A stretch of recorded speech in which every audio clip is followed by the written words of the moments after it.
At Eastbridge Academy, the air was always a little too still, like the school itself held its breath. In room 207, the silence was broken by the crisp tap of shoes against linoleum as Mr. Caldwell, the history teacher, entered. His reputation preceded him. Brilliant, but brutal. Known for shutting down opposing views and enforcing his rigid perspective, he held his class in a grip of intellectual fear. "Open your textbooks to page 192, he barked. "Today we discuss the causes of the civil rights movement, and let's keep it objective." Students glanced at one another. Everyone knew what objective meant in Mr. Caldwell's class. No discomfort, no real talk, no questioning authority. But that day, a new student took her seat in the second row, Amina Hassan. She wore a deep green hijab, her eyes alert, scanning the room like someone reading a book in a language she already knew. Mr. Caldwell barely looked up. "New student, introduce yourself." "Amina," she said simply. He nodded, uninterested. "Let's move on." The lecture began. Caldwell paced, reciting facts like a script. When he referred to civil rights leaders as well-meaning disruptors, Amina raised her hand. "Yes?" he said, his tone already tired. "With respect, I think reducing their work to disruption ignores the context. They challenged injustice. Isn't that what history is about?" Mr. Caldwell stared at her. "We're not here for political opinions, Ms. Hassan, just history." "But history is political," she replied calmly, "especially when only one perspective is taught." The class froze. No one had ever talked back to Caldwell. He smirked and moved on. But from that moment, a quiet rebellion had begun.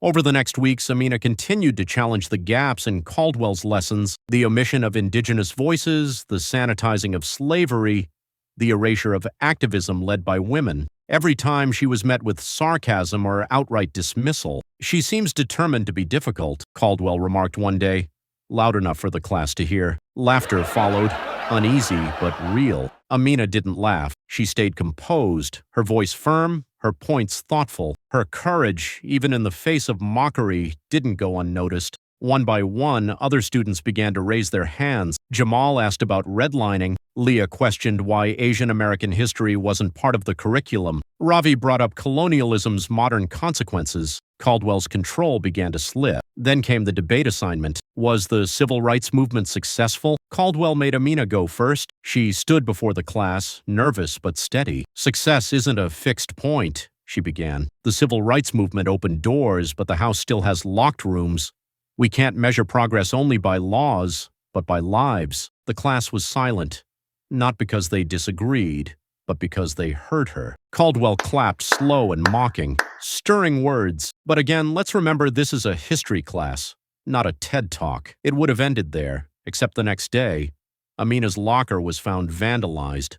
Slurs scratched into the metal, her books torn, a note taped to the door. "Go back to where you came from." The school buzzed with whispers, but Amina didn't flinch. She walked straight to the principal's office. The principal, Mrs. Callahan, listened with growing concern as Amina laid it all out, not just the vandalism, but the culture that enabled it. She spoke of Mr. Caldwell, the fear he instilled, and the silence he demanded. Mrs. Callahan promised an investigation. 2 days later, something unprecedented happened. During morning announcements, Mrs. Callahan called for an emergency assembly. The auditorium was packed. Amina stood backstage, invited to speak. She hesitated, then stepped forward. "I didn't want to stand here," she began. "I wanted to learn here.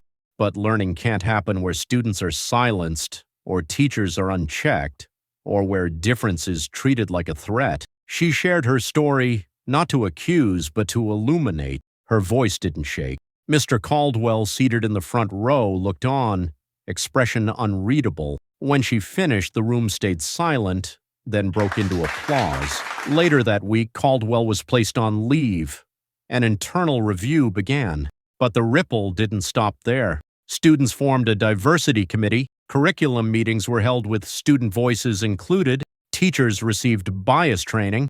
And the history department, once a monolith, began to diversify its materials, inviting guest speakers and expanding its scope. And Amina?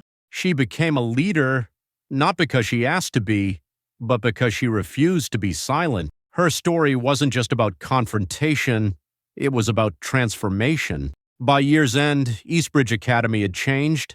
Not perfectly, not completely, But undeniably, what began as one girl raising her hand became a movement that demanded to be heard. And as Amina wrote in the school's yearbook, change doesn't start when everyone's ready, it starts when someone refuses to wait.